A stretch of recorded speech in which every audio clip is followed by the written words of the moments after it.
Hello, everybody. Hello, Dr. King. So we are Ruth, Louie, Mayra, Daniel, and Yvonne. So we are going to talk to you today about our final project, reading strategies in the multilingual classroom. So we are going to start. Chapter 9. So, chapter 9, reading and literature instruction. Next, please. In unit number 9, multiple linguistic systems are drawn for students to predict, interpret, and comprehend the meaning while they read the text. English learners need to know about graphonics to understand the sound-symbol correspondences, syntax to understand the word order, and semantics to understand the meaning of a word within the reading and context. These linguistic features and their functions allow learners to digest information by scanning either simple stories or academic texts that contain dense information and technical vocabulary. As an example, in the book, the authors show how to activate background knowledge by connecting students' cultural and linguistic experiences to anticipate and predict the plot, the sequence of the story or reading, and the ending or outcomes. Next, please. Three strategies can be applied to activate background knowledge. Pre-reading discussions, like asking simple questions about the character or what the students know about the story. Graphic organizing, structuring main parts of the reading to summarize information. And visual tools to provide images that exemplify what the students are reading. Next, please. The author highly recommends using tales, folk tales, fairy tales to activate the student backgrounds because this helps to create an engaging class. Next. So this entire process makes reading more meaningful, attractive, and efficient, leading students to skim and scan for new words or related words to identify common patterns in the story and to process meaning while reading. Next one, please. To conclude, metacognition plays an important role in monitoring the student's comprehension and understanding what reading strategies may be used to lead the reading process. To make the reading instruction become effective, the strategy should focus on applying scaffolding before, during, and after reading for students to reflect on their thinking, reread to confirm understanding, and revise whether any words were not understood. Thank you, Daniel. Yes. Chapter 10. Hi everybody, today I'm going to present the chapter 10 that is content area and reading and writing, mastering disciplinary literacy and the shift to reading to learn. Next please. Okay guys, everyday language is easier for multilingual learners because it is contextualized. Use simple sentences that provide immediate feedback through conversation. We have academic language, yes, that is more challenging because it includes complex vocabulary, passive voice, and different structures. And as teachers, we can support students with modeling visual sentence frames and explicit instruction to help them understand academic language with confidence. Next, please. We have the cognitive mapping to visualize relationships, and the goal is providing instructional strategies for informational text through targeted visual scaffolds. Some strategies that we can use as a teachers are Venn diagrams, the flow charts, and the semantic webs. Next, please. Also, as teachers, we can use KWL charts and anticipation guides. What is the objective of these strategies? Target explicit details and simulate prediction before encountering dense expository material. We have now that is for activating prior knowledge, the part that says want to know. The student sets specific purposes for reading. And what I learned is when the student closes the loop for post-reading. Next, please. Also, for explicit instruction, we can use the text features on our test with the students. So these help our students because they can understand and they can find evidence, yes, in the test using the different features on the test. For example, finding information with the headings and subheadings, glossaries and indices, captions and diagrams. Next. We have writing scaffolds across the curriculum. What is the core goal? Is to prevent penalization for linguistic gaps by providing structures to communicate academic concepts. We can use as teachers the sentence frames, the paragraph templates, and the co-create summary guides. Next. Thank you, Ruby. Thank you. Okay. Yes. Okay, so in chapter 11, we talk about post-reading activities, and it helps the students to consolidate comprehension, develop academic vocabulary, and retain new information. So here we have how we can see how important is the formative assessment. So for learners, for English learners, because it measures growth over time instead of relying on one high-stakes test, and it provides a more accurate pictures of students' context knowledge and helps teachers make better instructional decisions. And next one, please. Okay. So for the performance portfolios, it shows the students' progress over time and give English learners multiple ways to demonstrate what they know. Next one, please. Okay. So English learners may understand the context even if their English is still developing. So differentiated rubrics can recognize the difference. And so that's why it's so important. The next one, please. Okay, we have real-time observation and anecdotal records, and this allows teachers to monitor English learners' progress naturally while they participate in classroom activities. The next one, please. Okay. So assessment should be differentiated based on a student's English proficiency, providing the right level of support for beginners, intermediate, and advanced learners. So we have beginners, and they can point and match illustrating concepts. For the intermediate students, they can use word banks and prioritize oral testing formats. And for advanced, they can write formats and extend response templates. Next one, Consuelo. Thank you, Mayra. Yes, so now we are going to illustrate to the design of this reading lesson plan for multilingual language learners. So we were focusing on a second grade newcomer group whose native language is Spanish, and the content subject is science, and the topic is the butterfly life cycle. So the content objective here, students will be able to identify the sequence of the four butterfly life cycles stages. So they were using the corresponding order of those cycles and specific words that they are going to be learning. Language objective students will be able to verbally describe this butterfly life cycle.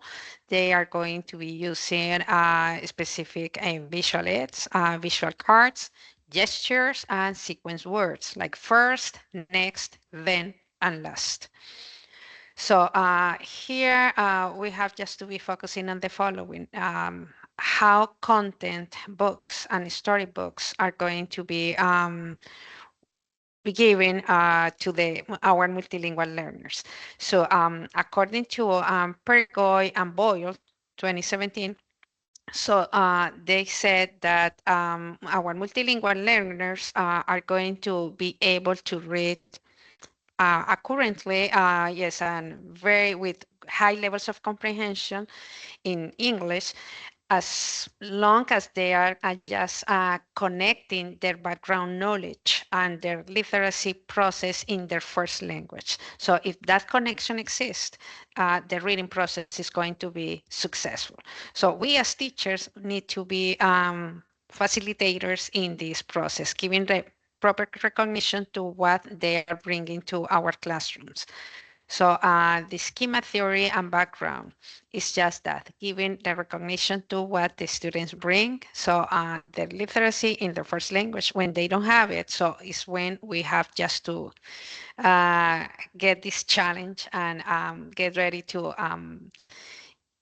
introduce the new language in a dynamic, meaningful way, taking into account the experiences that they are bringing. When I said that they didn't have it, I'm referring to the print of that first language, because the experiences, what they have been living, is what they are going to be using to connect to the new language. We as teachers, we are going to use all type of visual aids, physical gestures, read aloud, and authentic type of material, and of course, cognates. So then navigating the text structure. So here, as time pass, our multilingual learners are going just to find more complex type of readings. When the readings have a specific structure, so they have a specific purposes, like contrasting, like making inferences, like identifying cause and effect, like identifying problem and solution. So that's when we need to take into account specific strategies to help them to navigate in those type of different texts, just having specific meaningful activities, reading aloud to them, reading with them, and just making sure that the comprehension is taking place during the process. So that's when we get into the metacognition concept. So first we need just to remember what metacognition is. It's the ability to handle, recognize our thoughts and our comprehension of our own thoughts. So a good reader is able to read as many times as is needed until the comprehension is there. But our multilingual learners, it's not that they can do it, they can do it, but it's going to be harder for them because of the meaning of new words, the meaning of new vocabulary. So that's when we need to be aware of that. We need to help them to identify those words. Yes, using cognates, visual aids, gestures, sounds, games, whatever it takes, just for them to understand those new words, and then they will be able to make the connection to the whole text, and the comprehension is going to take place. So we as teachers need to be aware of that and be ready to support the process all through this academic life. So here we have our strategy overview. So the process of reading in our multilingual learners is going to be illustrated by 3 specific moments before reading, when students are going to be able to review, having like warming up activities with pictures, picture walks, just to get into the schema that they are going to need to develop the whole reading process. During reading, so the teachers, we need to read aloud. We need just to maybe modify the text. I mean, just to make it shorter in short chunks, also to support peer reading, body language, gestures, body movements, just to make them understand, just to make them feel confident and comfortable during reading. After reading, so we are going to be able to use concept maps, hands-on sorting activities, summary guides, different type of meaningful activities, just to consolidate the comprehension. So now we are going to illustrate all of this in our lesson plan activity. Yes, Ruth. Thank you very much, Yvonne. Now, as you mentioned, we're going to see this theory reflected in our lesson plan. For the text, we're going to be using a video book, which is called The Very Hungry Caterpillar. As we know, second grade needs a lot of visuals. As you mentioned before, TPRs, we have also cognates. So we decided to use the text just in order for them to have a better illustration about what we're reading. Can you click on the next one, please? We have the pre-reading part. It's a fundamental part of the lesson because it helps students to keeps them motivated also, and we need to present the purpose of it. We need to keep in mind that it's important for the students to know what they're going to be learning. And in this case, they're going to be learning how a tiny egg becomes a butterfly. Can you click on the next one, please? So as I mentioned before, we have the pre-reading. The pre-reading is going to start by showing them some pictures, illustrations, without reading the text. After that, we're going to move on to the vocabulary development. The first part, and an important one, is cognates. it is very important for our newcomers to make this or to build this connection between the first language with the second language. We have an anchor chart with cognates, and whenever we have a friendly cognate, students will be able to write this cognate in Spanish and English just to make the comparison. We have, for example, the word cycle and ciclo, which are pretty similar, a friendly cognate, and the other word too with chrysalida, where students are going to make this connection with their background knowledge. We have some visuals, as you can see here, for the new vocabulary, and we're going to be using Realia as well. The TPR is pretty important with the newcomers, and especially in dual language connects or settings, where students use their movements as a support, this cross-linguistic support, where they can make this connection as well. Can you go to the next slide, please? We have the interactive read aloud, we have the think aloud, and we have the chunking to pause and reflect about the reading. This will be done as a teacher. So we're going to use expressive voice or physical gestures, just like the TPR while reading the book. To think aloud, we have to model and self-monitor out loud to check understanding. So we need this takes us to chunking. We're gonna pause and reflect and ask some affective filter questions. This part where we have to model and monitoring is important to keep in mind that while we read, it's important to point out the new words that we want students to read, just not for them to see the word, but also to keep in mind that the phonemic awareness is kind of different in Spanish and English. Can you click on the next slide, please? During reading, as I said before, it's our time for us to express or read aloud with gestures or point at the illustrations and chunking the text into small sections. So we can reinforce or scaffold in this part and make a metacognitive think aloud and ask reflective questions. For example, the caterpillar is eating a lot. I wonder why. So we're modeling students to make to be aware of their own knowledge and also with questions such as, look, is the egg big or small? What color is the caterpillar? So students are paying especially attention to some details. Can you go to the next slide? Another strategy that we use, this, just for the record, we want to mention that this strategy was used from chapter 5 because it fit to our lesson plan in our level 2, which is think, pair, share. As we know, the teacher, for example, states a question such as, what is the first stage? What do you remember? So we give some time students to think about their answer. And we can pair students strategically with the ones that need some support with language, with the ones that are a little bit advanced. And also we can walk around to give some vocabulary support if they need it, just in case they need it. So the students can share the answers and then they can find a partner, a friend or somebody else who they would like to share the answers with. Can you go with the next, please? Thank you. And then we have the post reading where students are going to be able to arrange non-verbal image card in order just to follow the process of the caterpillar. We have the summary frames where students are going to point and say I'm sorry, which can help them to complete a sequence. And the frameworks are going to be first, next, then, and last, like the sequence words that we're going to be using. Can you go with the next one? Thank you. And to consolidate the meaning, here is where the modeling part takes his part.